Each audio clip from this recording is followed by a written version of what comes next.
Ahoy hoy, TYT Gaming. I can't believe I get to say that.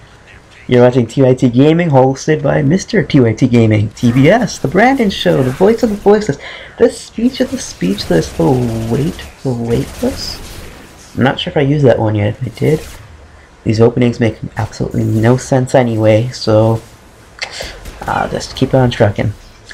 Today's commentary. First of all, you're watching Mass Effect 2 gameplay. I actually like it. There's not really any spoilers here, unless you count the minor spoiler of it being a mission. Today's commentary, though. Not going to really talk about Mass Effect. I want to talk about E3. I know you've probably seen all my E3 videos. You've liked, you favorite. You're submitting it to Times Square so they can show it for millions and millions of people to watch. But if you don't know what E3 is, I don't blame you. Now, why don't I blame you? The demographic of my channel, and I know my channel's demographic, it's a little younger, it's a little more game savvy, they know what they're talking about, or what they're listening to. But for the older people, you know, people in their 60s and 70s, who are the primary demographic of TYT, I'm just kidding, they might not know what E3 is. So I will act as the pizza face gamer, once again. I know I'm stereotyping, and explain what E3 is. And if you know what E3 is, I have something to tell you a little bit later. Well, a question for you to answer. And by the way, yes, this is my first commentary since I found out I was on TYT Nation. I'll have a huge giant one. I'm just trying to get the words out. It took 4 or 5 takes. I'm just still working on it, about why I am so thankful. But that's another story. I have to get more serious. I got my tie on. I'm just joking. I don't actually have the tie on. What is E3? E3 is this giant gaming convention that happens once a year. It's for 3-4 days. This year, I think it's 3 days. Actually, I think it might be 2 days, but June 5th, June 7th. There you go. The reason why you want to pay attention to E3, if you're interested in business at all, you want to pay attention to the cycle that goes through at E3. The beginning and the end. It all depends on momentum. There's Sony, there's Microsoft, there's Nintendo. This whole industry and all business is based on momentum. When you come out of E3, you are judged by how much momentum you have. I referred to in my earlier videos, how do you win E3? I think the way you win E3 is by how much momentum you have going out of it compared to how much you had going into it. You can come out of E3 with absolutely no momentum and blow everyone out of the water. Your stock goes up, everyone's talking about you, the gaming media is talking, the national media is talking about you, media, I have to speak more clearly. But that's what you want to do with E3.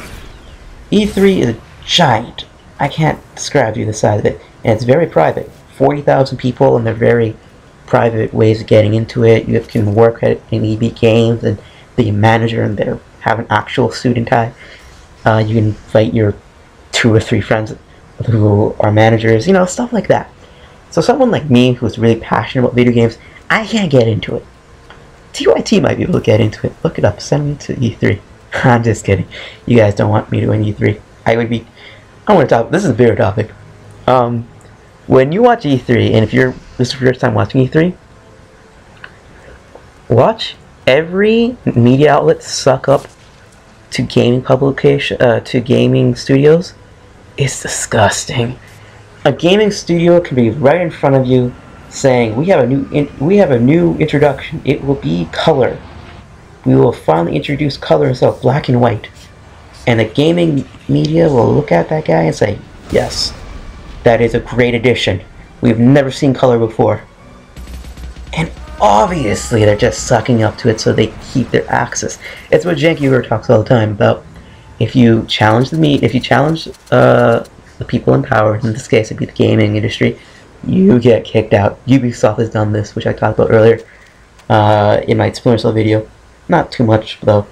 That when you're challenging their actual PR guys, they will kick you out of the circuit just as quick as they let you in.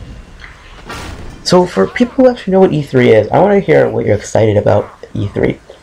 I know last year the biggest surprise was seeing the Skyrim buildings, and by buildings I mean outside the convention it's a madhouse. They got 3 buildings which were already there. They didn't build it just for Skyrim, but they put a gigantic poster. I think it was 2 or 3 of them It's at 11/11/11, which is the Skyrim release date. If you're interested in news, I wouldn't be traveling in LA that day, although LA traffic is terrible regardless, because all the pizza face gamers, yes I know I'm stereotyping, are going to be there. Last thing you want to be near is pizza face gamers who are interested in waiting in line to play a Wii U, which I think is going to be on the convention floor. There's also little minor conferences. I know Konami does one. Square Enix I don't believe does one. Valve I think does one.